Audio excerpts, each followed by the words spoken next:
Hey guys, welcome back.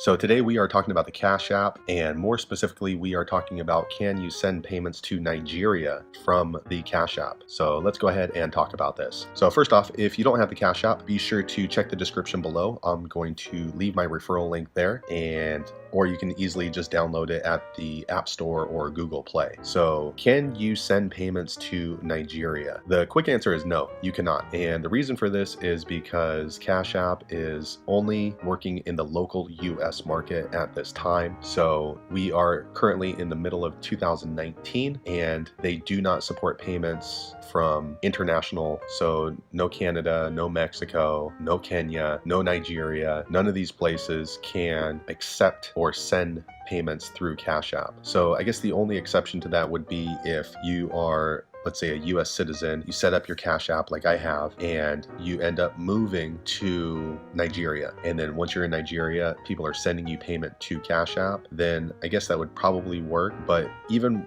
once they've sent it into your Cash App, it's gonna have to go to a US bank account. It can't be some other international bank account, at least not at the time of this recording. So yeah, unfortunately you cannot send payments to Nigeria at this point. But if you're watching this video and you know that that policy has changed, be sure to leave us a comment below, and that way we know that this policy has been updated. But I get that question pretty often, especially for Canada or Mexico, and then just recently I got an email for Nigeria seeing if we can send payments back and forth through this, and the answer is no, you cannot. So hopefully they open this up internationally in the future, especially since Cash App is such a large company. I think that, well, I know they're part of Square Inc., which is a multi-billion-dollar company, so they are probably pretty smart. They have the right people working out there, so they're probably looking into ways to expand into the international market. But right now, no, you cannot send or distribute payments back and forth to Nigeria from the States. So hopefully you like the video. If so, click thumbs up, and I hope you subscribe and share this video on your social media. Thanks for watching.